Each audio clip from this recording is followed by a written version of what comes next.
Assalamualaikum warahmatullahi wabarakatuh.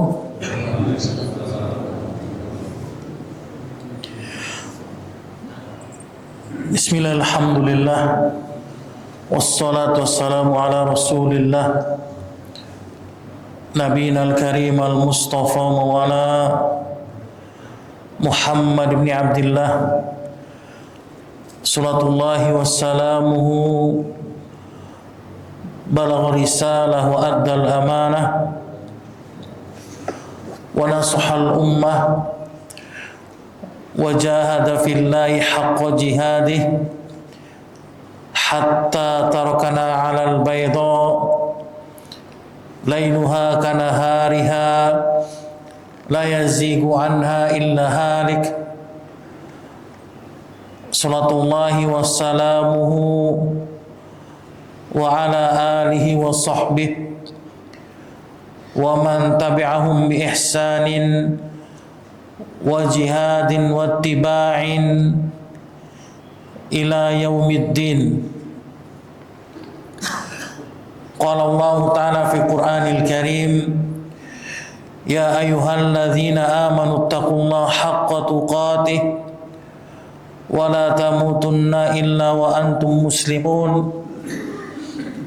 Wa qala ta'ala, ya ayyuhan nasu ittaqu rabbakumul ladzi khalaqakum min nafsin wahidah wa khalaqa minha zawjaha wa bassa minhuma rijalan katsiran wa nisaa'a wattaqullaha alladzi tasaaluna bihi wal arham innallaha kana 'alaikum raqiba. Wa qala ta'ala, ya ayyuhalladzina amanu ittaqullaha wa qulu qawlan sadida yuslih lakum a'malakum wa yaghfir lakum dhunubakum wa may yuti'illaha wa rasulahu faqad faza fawzan 'azima. Amma ba'd. Rabbi shrah li sadri wa yassir li amri wahlul 'uqdatam min lisani yafqahu qawli. Wa ba'd.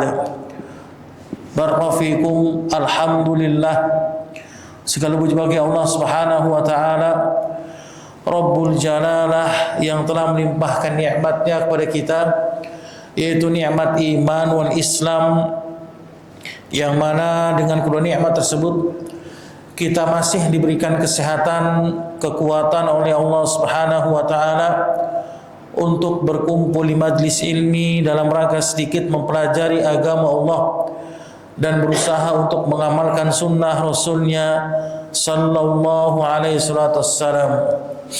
Salawat dan salam kita curahkan kepada Nabi besar kita yang mulia sallallahu alaihi wasallam beserta para keluarganya, para sahabatnya dan pengikutnya. Thayyib, barakallahu. Alhamdulillah, kita akan lanjutkan pembahasan kita Syarah Riyadhus Shalihin li fadilati Syekh Shalih Al-Utsaimin rahimahullahu taala. Alhamdulillah, kita sudah sampai kepada pembahasan bab yang ke-22, yaitu berkenaan dengan bab an-nasihah. Agama adalah nasihat. Berbicara masalah nasihat di sini, maka tidak lepas dari firman Allah Al-Quran surat Al-Asr, ayat yang pertama hingga yang ketiga, di mana Allah katakan di dalam firman-Nya, wal asr, demi masa. Allah bersumpah kepada waktu, menunjukkan atas agungnya dan besarnya kuasa Allah terhadap makhluknya. Kemudian pada ayat yang kedua Allah tegaskan, innal insana lafi khusrin, sesungguhnya semua manusia berada dalam kerugian. Kalau antum perhatikan Allah tegaskan dengan menggunakan kata inna di sini, menunjukkan bahwasannya hal yang menunjukkan atas ketegasan, ya.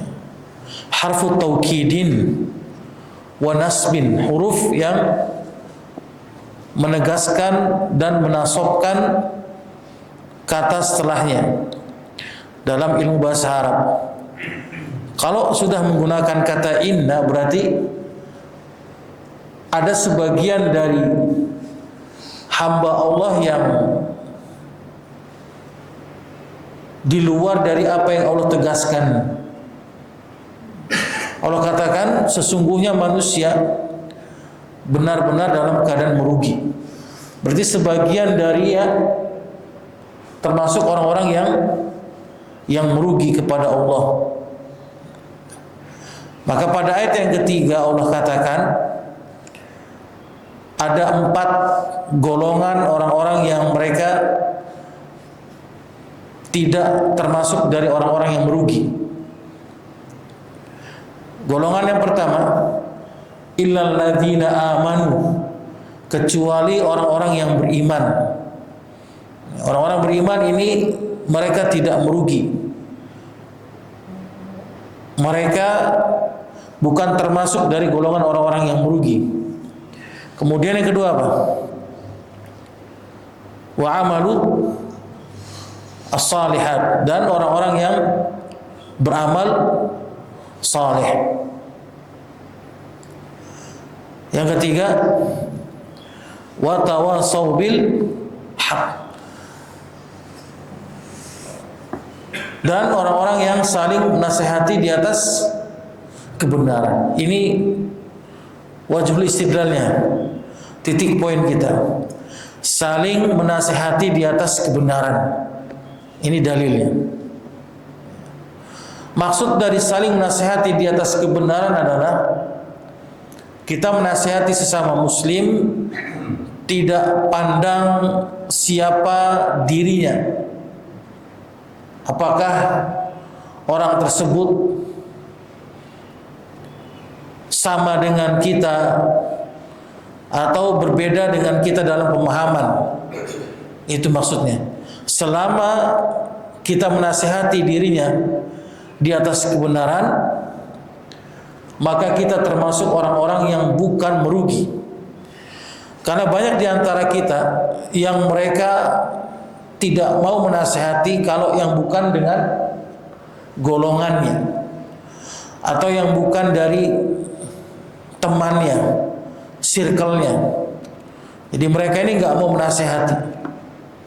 Mereka ini tidak peduli dengan sama muslim. Padahal Allah katakan apa tadi? Wa tawassaw bil haq, dan saling menasihatilah di atas kebenaran. Kemudian yang keempat apa? Wa tawassaw bis sabr, dan saling menasihati di atas kesabaran. Maka ditutup pada ayat yang ketiga ini, di akhir pada surat Al-Asr Allah katakan, dan saling menasihatilah kalian di atas kesabaran. Karena nasihat itu butuh apa? Butuh kesabaran. Seseorang menjadikan orang lain untuk baik itu butuh waktu, butuh sabar. Tidak mungkin kita ingin saudara kita, orang tua kita, keluarga kita, lingkungan sekitar kita ini untuk baik, tapi kita maunya instan, maunya hari itu juga. Maka tidak akan pernah mungkin. Bagaimana kita lihat Rasulullah SAW, beliau di dalam berdakwah, beliau habiskan waktunya 13 tahun berdakwah di kota Madinah, bersabar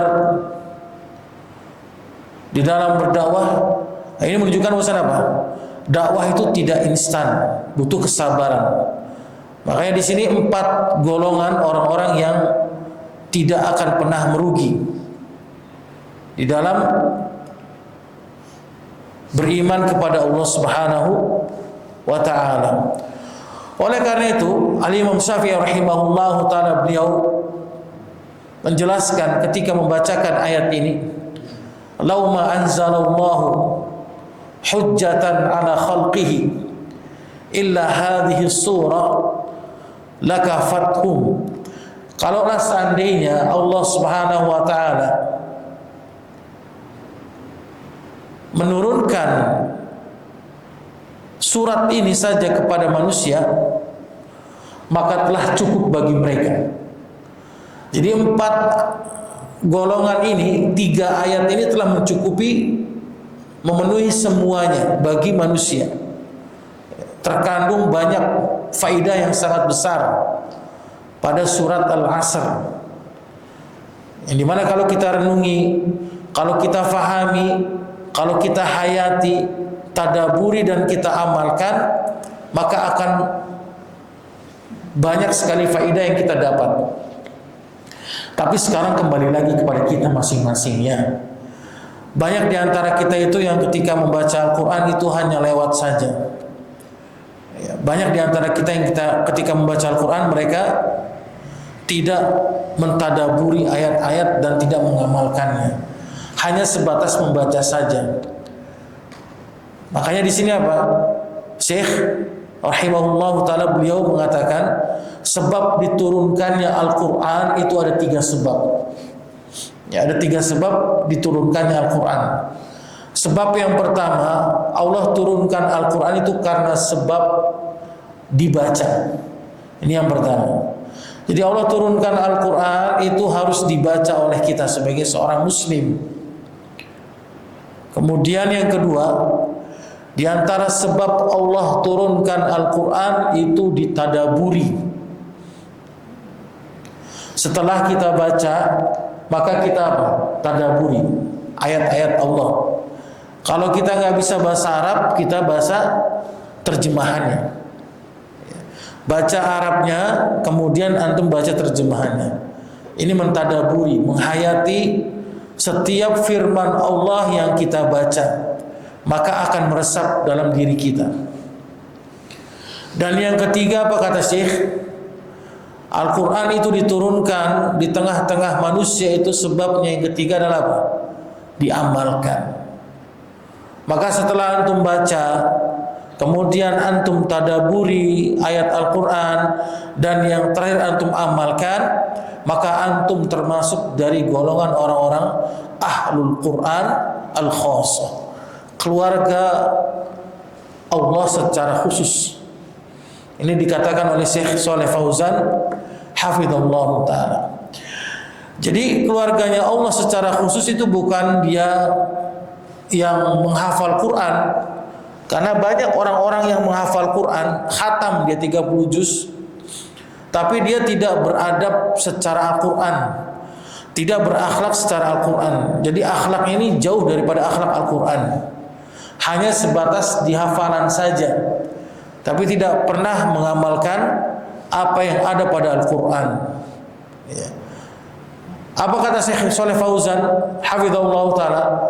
Ahlullahi al-khassah, keluarga Allah yang khusus, Ahlul Quran adalah yang dimana dia membaca Al-Quran, kemudian dia mentadaburinya, dan dia mengamalkan isi yang terkandung pada Al-Quran, maka dia termasuk dari keluarga Allah secara khusus di dalam Ahlul Quran. Ya. Jadi antum paham di sini ya. Jadi Al-Quran itu tidak hanya sebatas dibaca saja.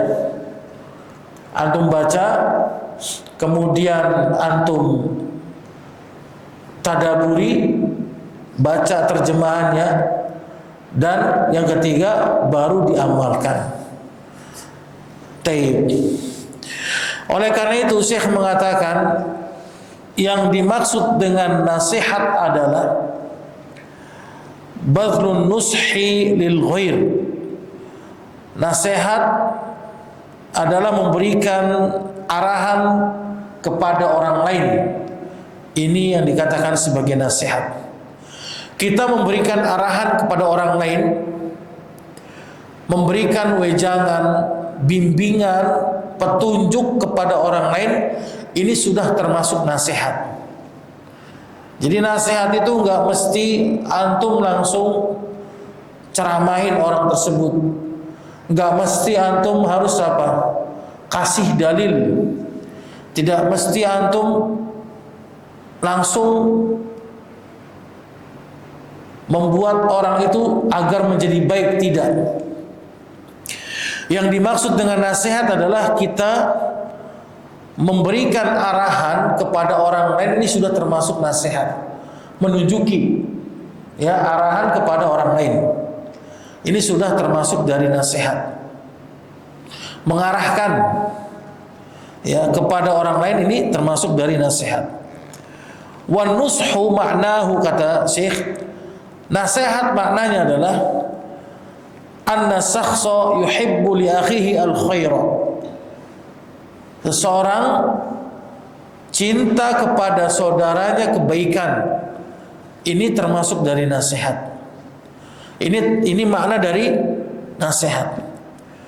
Maka jika seorang menginginkan kebaikan pada orang lain, maka dia telah menasihati orang lain. Dia telah menasihati dirinya. Kita menginginkan kebaikan kepada anak kita, orang tua kita, istri kita, maka sejatinya kita telah menasihati dirinya. Antum paham nggak di sini maksudnya? Antum atau kita ini menginginkan kebaikan yang ada pada orang lain, khususnya keluarga kita, maka kita telah menasihati dirinya di atas jalan yang benar. Cinta kebaikan yang ada pada orang tersebut, ini namanya nasihat. Taib. Wa yad'uhu ilaihi, kata Syekh. Yang kedua, dan dia mendoakannya. Ini termasuk nasihat.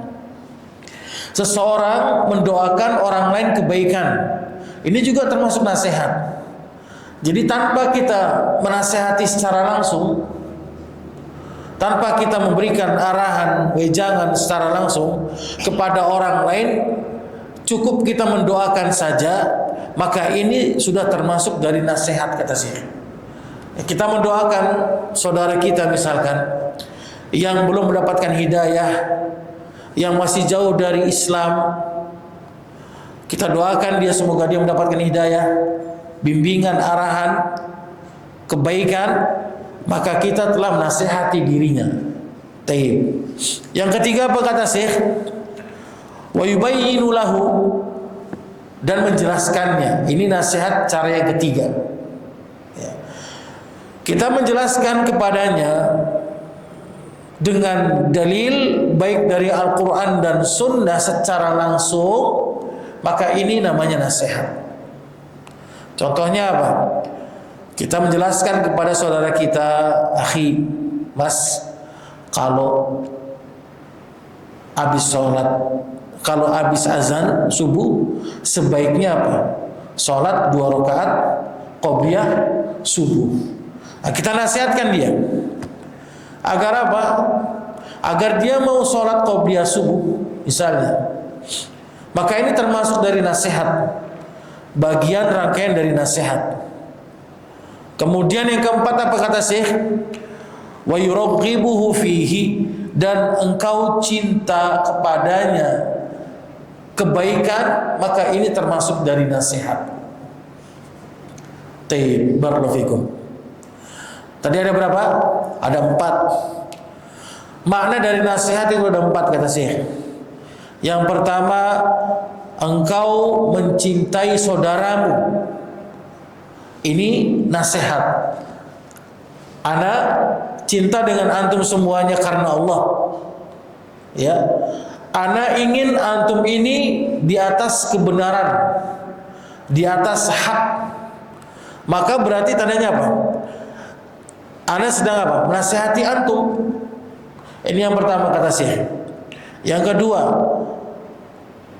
ana mendoakan antum kebaikan agar kita sama-sama berjalan di atas sunnah Rasul, dan agar kita sama-sama masuk surga, maka ini namanya nasihat. Ini yang kedua.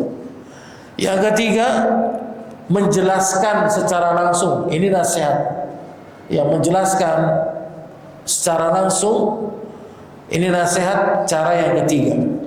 Kemudian yang keempat, mencintainya agar saudara kita ini mau kembali kepada kebenaran, kebaikan, maka ini juga termasuk dari bagian rangkaian nasihat. Jadi banyak di antara kita ini yang mereka berpikir nasihat itu sebatas apa? Langsung datang nasihatin, datang nasihatin, datang nasihatin. Gak ada yang mau kayak gitu orang, bener gak? Kira-kira kalau antum ketemu sama si fulan, kerjaan nasihatin antum mulu. Ya, setiap ketemu sama dia dinasihatin, akhi, ittaqillah, ittaqillah. Mau gak antum begituin? Bosan lah, semua orang juga gak ada yang mau, ya kan?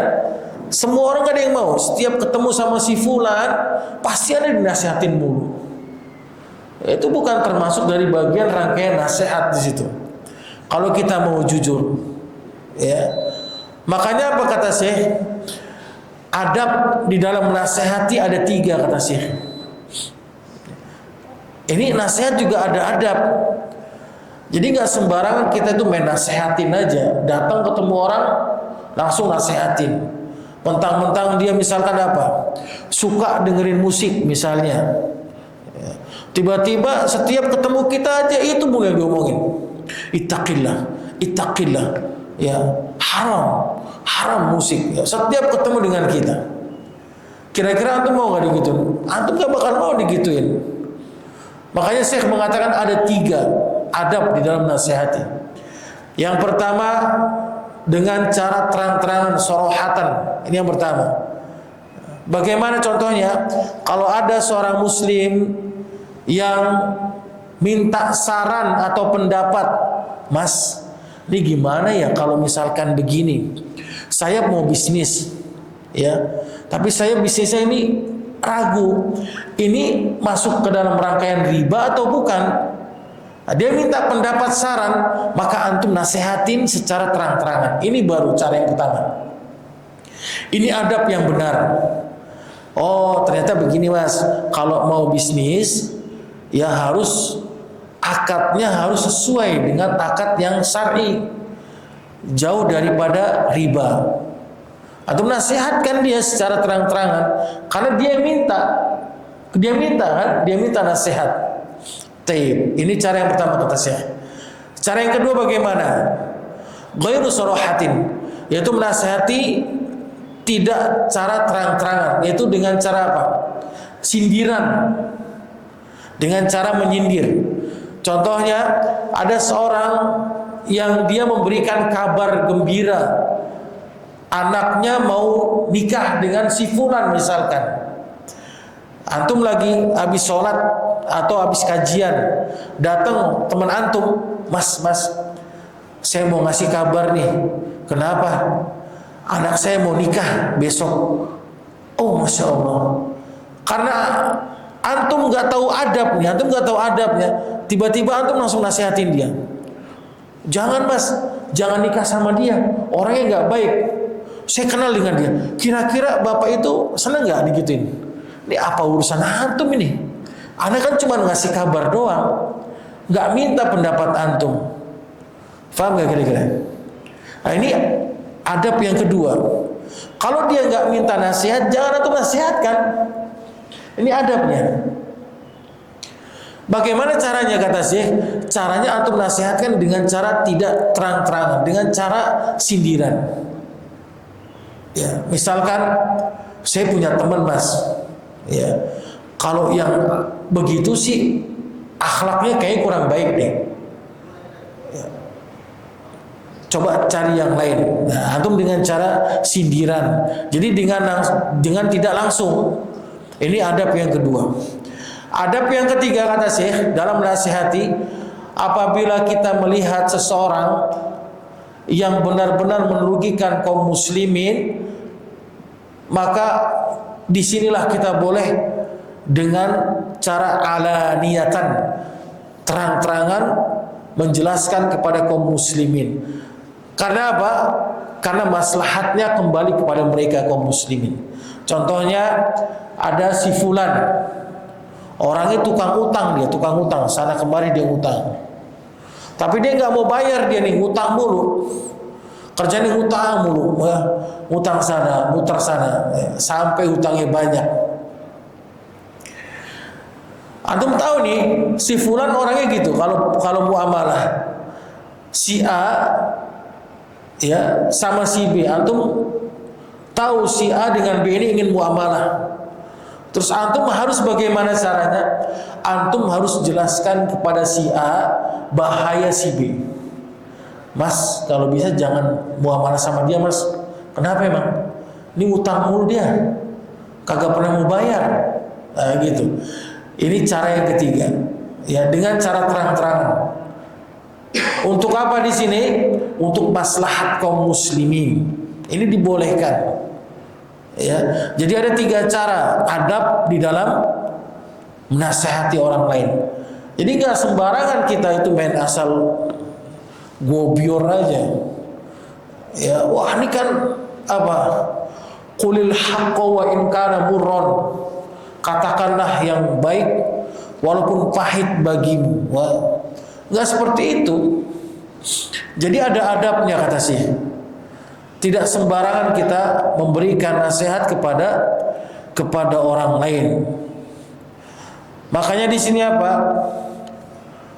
Rasulullah SAW beliau mengkhabarkan di dalam hadis yang sahih riwayat Al-Imam Muslim di dalam sahihnya, beliau katakan ad-dinun nasihah.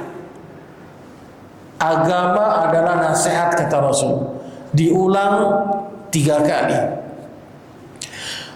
Apa ini maknanya di sini? Diulang oleh Rasul 3 kali. Menunjukkan atas apa?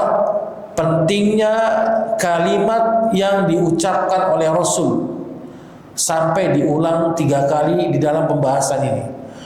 Makanya antum perhatikan, setiap Rasulullah SAW beliau mengulang kalimat pada ucapannya menunjukkan atas apa? Pentingnya kalimat tersebut. Di antaranya apa selain daripada ini? Yang diulang oleh Rasul. Ala wa qauluz zur. Ketahuilah bahwasanya sumpah palsu adalah termasuk daripada dosa besar yang paling besar. Diulang oleh Rasul. Ya. Apalagi kata Rasul? Ya, maukah kalian aku kabarkan dosa besar yang paling besar? Diulang oleh Rasul 3 kali. Jadi setiap pengulangan yang diucapkan oleh Rasul, maka ini menunjukkan atas pentingnya hadis tersebut. Makanya di sini boleh kita mengambil manhaj tarbiyah Rasulullah kepada keluarga kita. Antum boleh mengulang-ulang nasihat kepada anak antum. Apa contohnya? Nah, sholat. Antum ulangi lagi. Nah, sholat. Papa minta kamu sholat. Ini diulang-ulang 3 kali. Apa fungsinya di sini? Agar anak kita ini tahu bahwasannya apa yang telah dikatakan oleh orang tuanya ini hal yang penting bagi dirinya. Kemudian antum, misalkan antum nasihatin anak antum, nah jangan pernah tinggalkan sholat. Antum ulangi lagi, jangan pernah tinggalkan sholat. Diulang lagi 3 kali. Papa minta jangan pernah tinggalkan sholat. Nah ini 3 kali pengulangan apa menunjukkan atas pentingnya kalimat yang antum ucapkan kepada orang lain. Begitu pula Rasulullah. Beliau katakan ad-dinun nasihah. Agama adalah apa? Nasihat. Diulang sampai 3 kali. Ketika diulang, maka para sahabat itu bertanya-tanya, apa itu agama nasihat maksudnya Rasulullah? Qalu ya Rasulullah, liman ya Rasulullah? Untuk siapa agama nasihat Rasulullah? Sama ketika antum nasihatkan anak antum, nak, jangan pernah tinggalkan sholat. Nak, jangan pernah tinggalkan sholat. Nak, jangan pernah tinggalkan sholat. Anak antum akan bertanya, ayah, berarti sholat penting dong. Nah, begitu. Ya. Karena apa? Pengulangan ini menunjukkan atas apa? Pentingnya kalimat yang diucapkan oleh seorang. Begitu pula para sahabat bertanya, nasihat untuk siapa wahai Rasulullah? Maka Rasulullah beliau bersabda, qala lillahi. Agama nasihat untuk Allah. Apa itu maksudnya? Untuk Allah di sini kita mentauhidkan Allah Subhanahu wa taala. Memenuhi haknya Allah. Apa haknya Allah yang harus kita wajib tunaikan sebagai seorang hamba? Apa haknya Allah yang wajib kita harus tunaikan? Apa? Ada yang tahu nggak tuh? Apa haknya Allah yang harus ditunaikan oleh seorang hamba? Ada yang tahu nggak?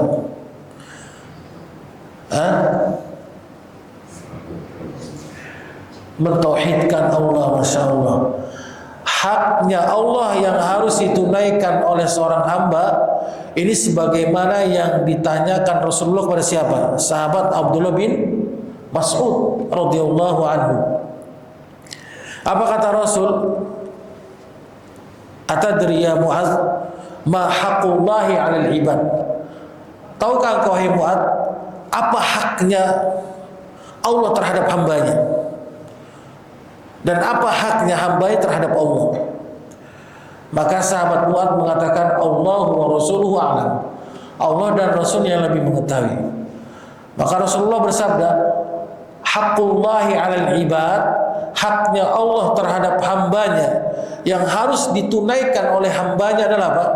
An ya'buduhu wa la yusyriku bihi syai'a. Maka hendaknya mereka menyembah Allah, mentauhidkan Allah dan tidak mensekutukan Allah dengan sesuatu apapun. Ini haknya Allah yang harus dipenuhi oleh setiap hamba.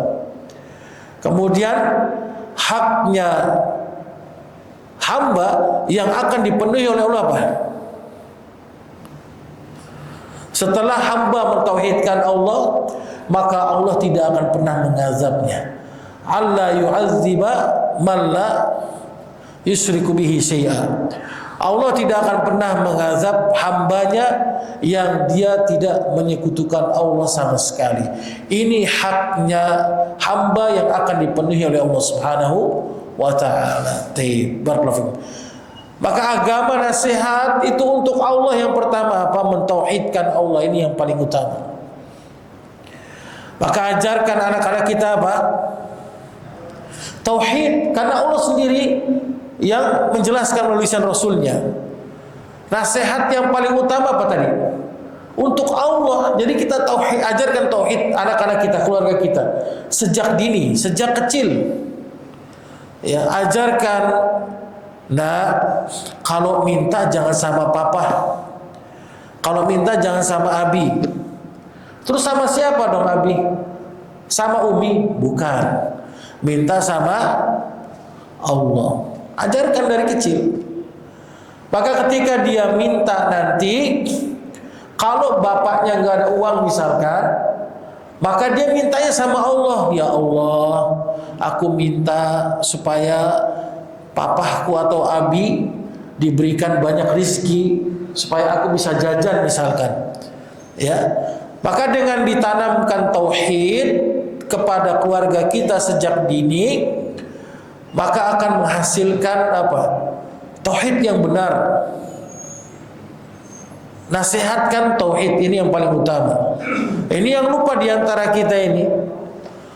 Lupa, banyak diantara kita ini nggak peduli sama anak-anak kita, sama keluarga kita, tidak menanamkan tauhid, ya, tidak menanamkan itu kalau syirik itu apa, tidak memahamkan mereka bahaya tentang syirik.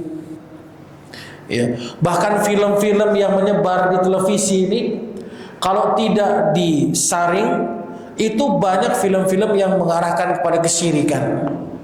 Ya kan? Film-film kartun itu yang mintanya kepada selain Allah. Kemudian film-film yang biasa disaksikan oleh sebagian dari kita, film-film drama, bener gak? Ada yang suka nonton drama di sini? Hah? Suami istri nonton bareng, ada gak? Nonton drama bareng, ya Allah Akbar. Jadi kayak gitu kan banyak mengajarkan apa? Kesyirikan kan? Karena dia bukan agama Islam, dia agama Buddha, agama Nasrani, yang bukan agama Islam.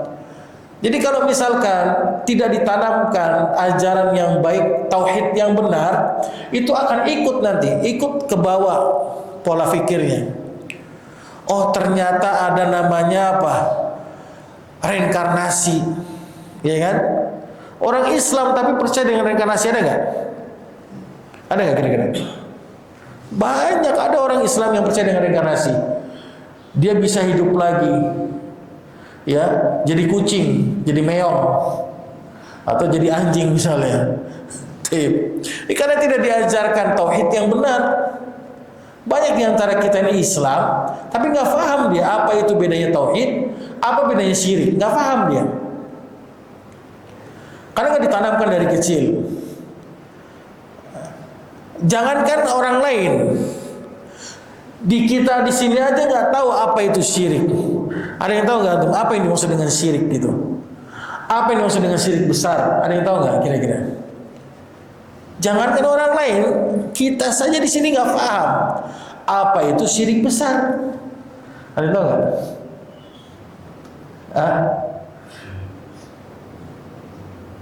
Menduakan Allah. Apa lagi? Apa syirik besar?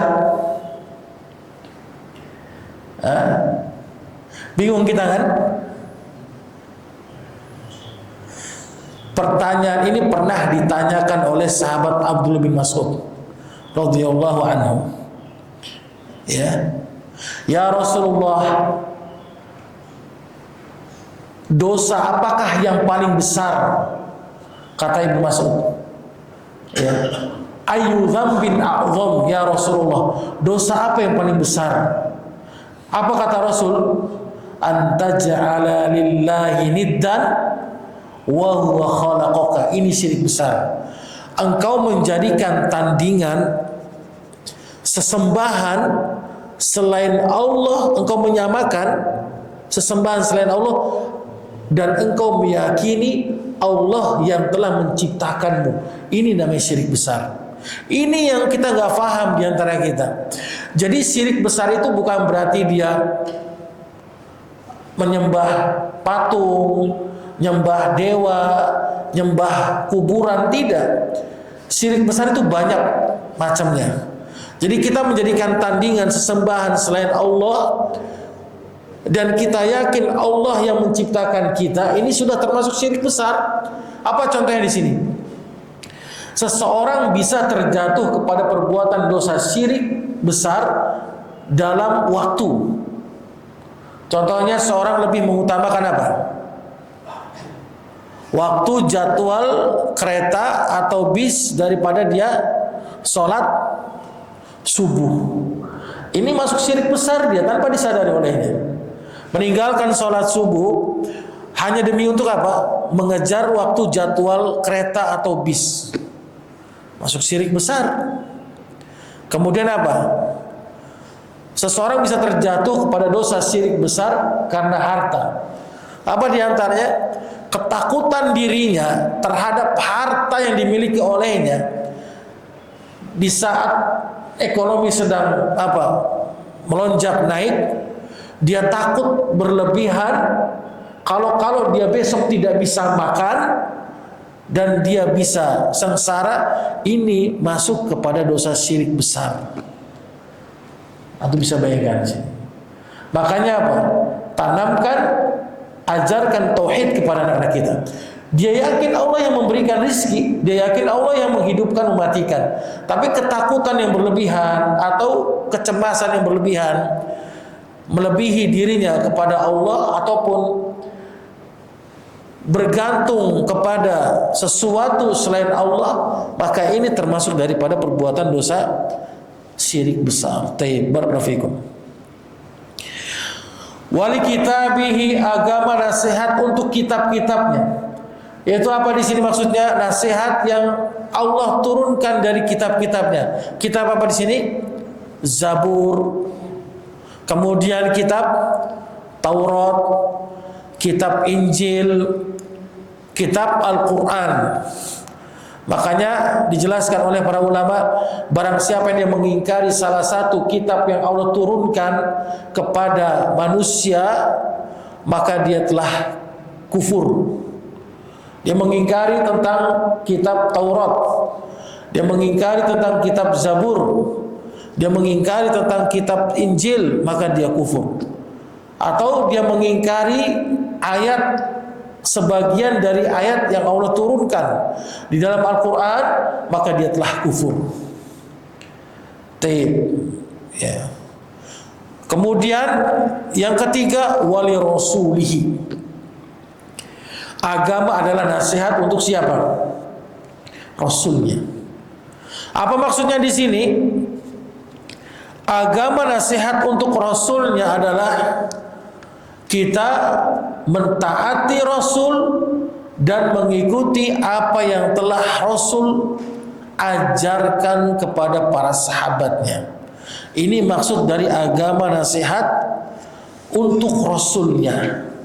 Sebagaimana Allah katakan dalam Al-Quran surat Al-Hasr ayat yang ke-7, Allah berfirman, wa ma atakumur rasul fakhudhuhu wa ma nahakum anhu fantahu.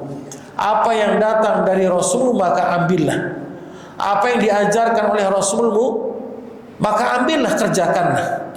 Wa ma nahakum anhu fantahu. Dan apa yang ditinggalkan oleh Rasulmu maka tinggalkanlah. Apa yang dilarang oleh Rasulmu maka tinggalkanlah. Apa yang di sini dilarang oleh Rasul kita? Apa? Perbuatan yang baru dalam agama Islam itu dilarang oleh Rasul kita. Maka tinggalkanlah di sini. Hubungannya apa dengan dalil Al-Quran, dengan dalil kemudian dengan sabda Rasul? Hadis riwayat Imam Muslim dari Ibunda Aisyah radhiyallahu anha, man amila amalan laisa alaihi amruna fahuwa raddun. Barang siapa yang dia beramal suatu amalan yang bukan dari kami, maka dia tertolak. Jadi apa yang ditinggalkan oleh Rasul kita dari perbuatan-perbuatan yang baru dalam agama Islam, maka tinggalkan. Mudah kita dalam beragama. Ad-dinu yusrun, agama itu mudah. Apa yang dikerjakan oleh Rasul kita, kerjakan. Kalau enggak dikerjakan oleh Rasul kita, apa? Apa tadi kata Allah? Tinggalkan, udah. Wa manahakum anhu fantahu. Apa yang dilarang oleh Rasul maka tinggalkanlah. Gampang nggak? Kira-kira gampang, simpel beragama itu. Ya, tidak sulit. Yang sulit itu orang yang menyulitkan diri dalam beragama. Taib, barakallahu fikum. Kemudian yang keempat dijelaskan, wali aimmatil muslimin. Agama adalah nasihat untuk siapa?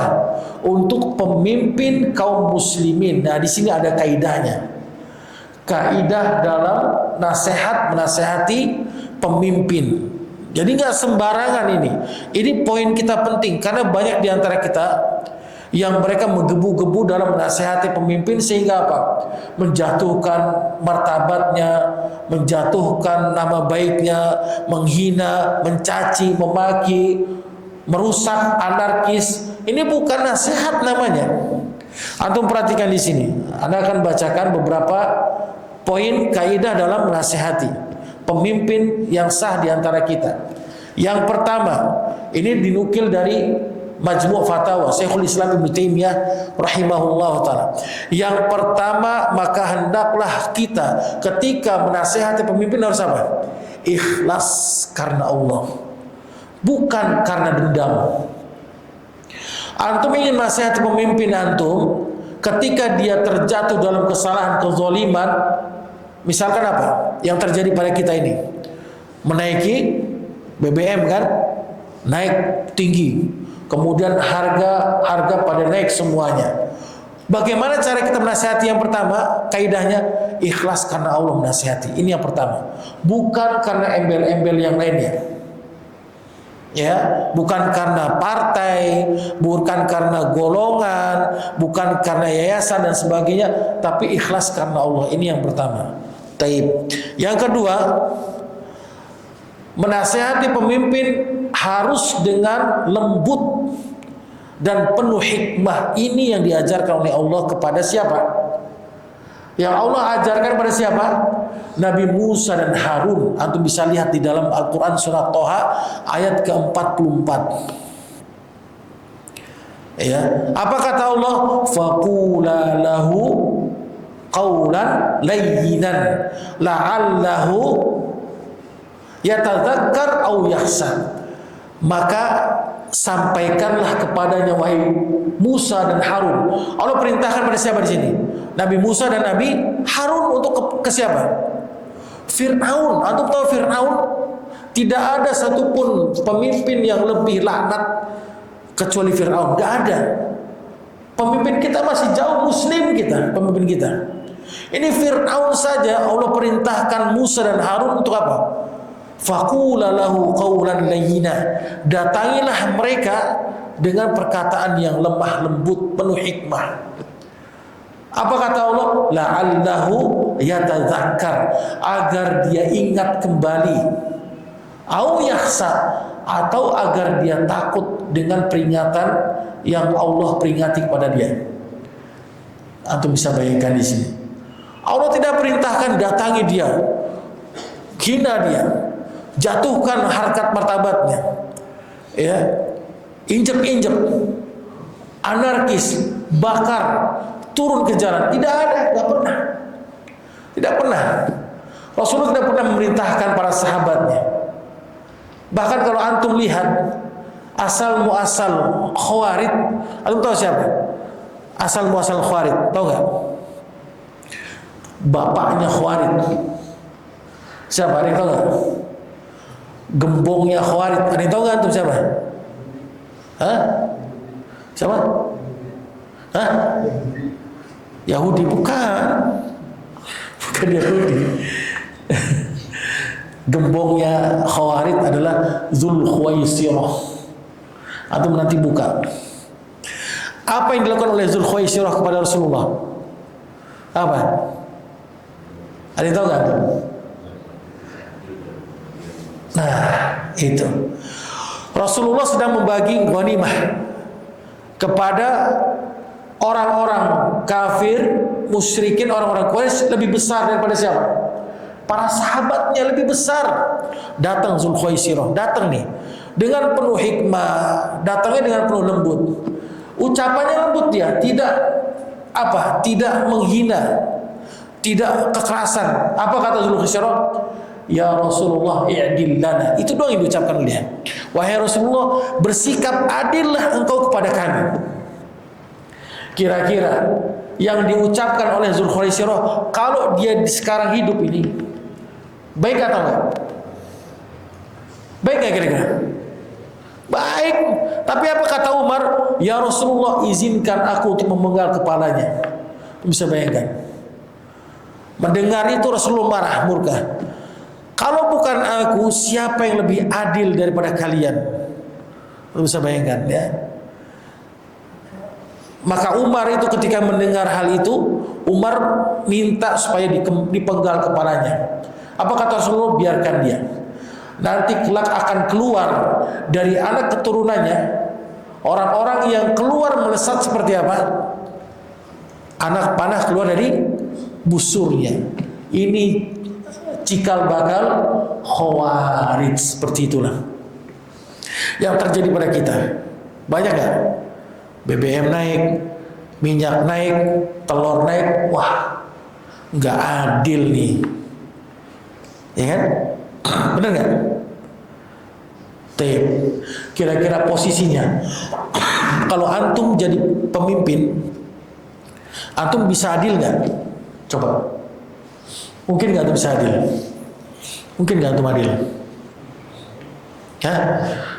Kita sebagai penonton, sebagai rakyat cuma bisa nyalahin doang kan? Sekarang dibalik, kalau antum ditakdirkan Allah jadi pemimpin, kira-kira antum bisa lebih adil nggak daripada dia? Belum tentu, bahkan lebih parah lagi, jatuh kepada kezaliman. Makanya antum bisa buka dalam kitab, ya, Adabul Mufrad, ya, itu ada dosa besar yang paling besar, diantaranya adalah mencela pemimpin. Ya, makanya apa kata Rasul? Kalau seandainya dia dibalik menjadi pemimpin, maka bagaimanakah sikapnya? Seperti itulah yang terjadi di tengah-tengah kita. Kalangan kaum muslimin bersikap anarkis, turun ke jalan, merusak, ya kan? Kemudian menjatuhkan martabat pemimpin dan sebagainya. Ini bukan nasihat, ini namanya. Ini namanya apa? Dendam. Ini dendam, bukan nasihat. Kalau nasihat itu antum penuh dengan hikmah di situ. Antum ingin orang tersebut berubah karena Allah. Kemudian kaidah yang selanjutnya, yang ketiga, tidak mengumbar aib pemimpin di hadapan orang banyak. Ini kaidah yang ketiga. Banyak di antara kita itu di sosmed habis pemimpin. Ya. Ada yang dengan nyanyian itu MBG, ya, MBG, Mas Bahlil ganteng, itu kan penghinaan. Antum lihat Pak Bahlil ganteng gak? Ganteng gak kira-kira? Ganteng gak kira-kira? Jujur aja antum, gak usah bohong di kita. Ganteng gak kira-kira? Di bawah standar antum mungkin. Itu kan penghinaan namanya. Ya. Buah apa yang paling manis? Buah lil. Ada setiap lewat itu anak kecil hafal itu. Ya Allah, katanya anak kecil dihafalin itu dinyanyikan olehnya. Ya. My little apa? Bolu ketan. Allahu Akbar. Ya. Hafal kan? Hafal itu. Coba kalau antum nggak percaya. Ini yang dinyanyikan oleh anak-anak, kira-kira bapak itu pemimpin kita bukan? Hah? Pemimpin kita kan menteri dia, termasuk dari pemerintah. Ini nggak boleh kita menghina dia. Makanya banyak di antara kita yang nggak paham ilmunya. Di sosmed habis tuh pemimpin semua. Ya. Jangankan yang sekarang, yang sebelumnya aja dibilang katrok lah, kampungan lah, deso lah, sebagaimana banyak lah pokoknya. Udah itu dapat transferan jariah itu dari rakyatnya itu, pemimpin itu. Enak gitu. Kemudian apa yang keempat? Menyampaikan kebenaran dengan dalil dan ilmu. Ini yang keempat, kaidah yang keempat. Taib. Bukan dengan prasangka, emosi, apalagi berita yang belum jelas. Sampaikan dengan dalil dan ilmu, bukan dengan prasangka, emosi, dan beritanya nggak jelas, hoax. Dia nih kagak lulus, ya, kuliahnya nggak lulus. Ya, ini apa kata orang? Fufu fafa misalnya. Apalah segala macam yang diomongin sama orang. Kan belum jelas tuh, valid belum valid nih. Ya kan? Kecuali kalau sudah valid, baru antum berani ngomong dengan dalil, dengan ilmu. Ini banyak di antara kita itu cuma apa? Qila wa qol. Ya, apa kata Rasul? Naha Rasulullah an salasin. Rasul melarang kami untuk apa? 3 hal. Apa kata Rasul? Qila wa qol. Rasul melarang kami untuk apa? Qila wa qol. Apa maksud itu? Menyebarkan berita yang belum valid kebenarannya. Ini termasuk. Antum ada berita langsung di-share. Wah, ini BBM naik nih sampai 16.000 sekian. Ini karena dia ingin membuncitkan perutnya. La haula wa quwwata illa billah. Ingin lebih gendut lagi, lebih gemuk lagi misalkan. Bapak kita nih ya, misalnya. Biar lebih subur dia. Emang benar? Kan nggak tahu di situ. Main di-share aja. Wah, dolar naik nih. Ini masuk kantong pribadinya nih. Nggak ada yang tahu, ini belum valid beritanya, belum jelas kebenarannya, main share aja yang nggak jelas beritanya. Tape. Kemudian kaidah yang kelima kata Syekhul Islam, menyampaikan, memperhatikan maslahat dan mafsadatnya. Ini yang penting. Ya, antum perhatikan maslahat dan mafsadatnya ketika antum menasihati pemimpin. Taib, ya. Barakallahu fikum. Kalau dilihat maslahatnya itu lebih kecil daripada mafsadatnya, maka antum sabar, tahan, sabar. Jangan main asal gobior aja, main asal hantem aja. Kagak peduli mau ini. Wah, pokoknya sampaikan kebenaran walaupun itu pahit bagi itu. Wah, sampaikan. Enggak, bukan seperti itu dalam beradab terhadap pemimpin. Ya. Bukan seperti itu. Jadi harus antum timbang dulu maslahat dan mafsadatnya. Kalau maslahatnya itu lebih kecil daripada mafsadatnya, maka bersabar kita. Tapi kalau antum lihat maslahatnya lebih besar daripada mafsadatnya, maka antum jelaskan kepada pemimpin dengan cara apa? Dengan cara nasihat langsung. Nanti kita akan jelaskan di sini. Kemudian yang keenam, mendoakan kebaikan bagi pemimpinnya. Ini yang keenam. Apa kata Imam Fudail bin Iyad rahimahullah ta'ala? Kalaulah seandainya aku memiliki satu doa yang mustajab, maka aku akan pasti doakan siapa? Pemimpinku agar adil. Baiknya pemimpin, maka akan baik umatnya di sini. Buruknya pemimpin, maka akan buruk umatnya, rakyatnya. Taib. Apa kata Imam Muzani rahimahullah ta'ala dalam Syarh Sunnah? Barang siapa yang dia mendoakan keburukan kepada pemimpinnya, maka dia termasuk daripada ahlul ahwa, pengikut hawa nafsu. Apa diantara kita? Wah, mampus lu, mudah-mudahan sambar geledek tuh, orang naikin BBM main sembarangan aja, kagak tahu apa, cari makan susah. Ada kayak gitu? Banyak diantara kita kayak gitu. Wah, mudah-mudahan perutnya meletus. Mudah-mudahan perutnya meletus misalnya, ya. Ini banyak diantara kita yang doain buruk keburukan berpemimpin pemerintah. Bukan seperti itu bukan adab itu namanya. Doakan kebaikan. Al-Imam Ahmad juga mengatakan, kalau seandainya aku memiliki satu doa yang mustajab, maka aku akan doakan kebaikan bagi pemimpinku. Enggak ada manfaatnya antum mendoakan keburukan, tidak akan merubah dia. Tapi kalau antum mendoakan kebaikan dengan antum cinta terhadap dirinya, maka ini termasuk apa? Nasihat. Tadi kita jelaskan di awal. Mendoakan orang lain kebaikan, maka ini termasuk dari nasihat. Maka dari 6 kaidah yang kita sebutkan tadi merucut kepada satu dalil. Dalam hadis yang sahih riwayat Imam Ahmad dalam sahihnya, di mana Rasulullah bersabda, barang siapa yang ingin menasihati penguasa, kata Rasul, dalam suatu perkara, maka janganlah dia menampakkan secara terang-terangan. Itu kuncinya. Taib. Akan tetapi hendaklah dia memegang tangannya dan berbicara secara pribadi langsung. Tuh. Belum nyampe aja nggak bisa, Ustaz. Yang benar nggak? Gimana kita mau menjelaskan nasihat kepada pemimpin kita, Ustaz? Kagak bisa nyampe. Ya kalau nggak bisa ya udah. Berarti bagaimana? Bersabar antum. Benar nggak? Apa antum harus teriak-teriak? Turunkan harga BBM. Antum ajak keluarga antum semua turun di jalan. Turunkan harga BBM, ya. Dipentung sama polisi ini Brimob, marah antum.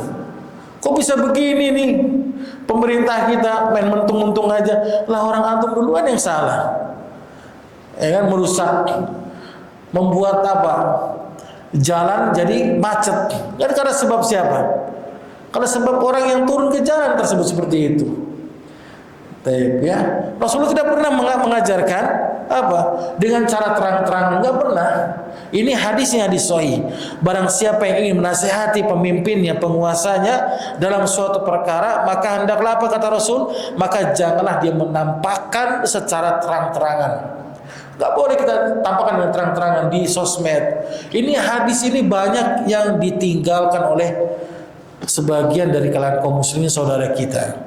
Akan tapi dengan cara apa? Dengan cara sembunyi-sembunyi, dengan cara pribadi. Kalau nggak bisa, antum kirim surat, kan bisa kirim surat kan?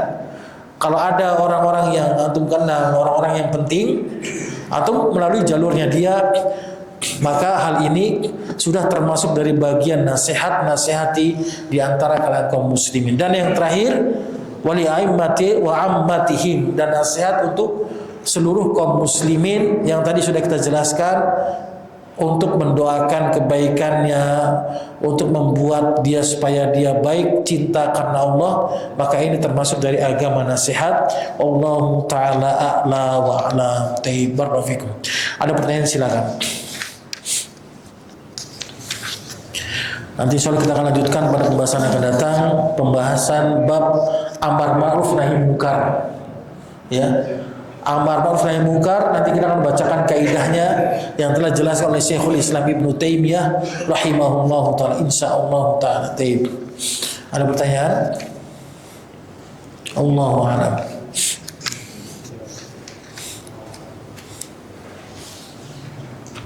Cukup?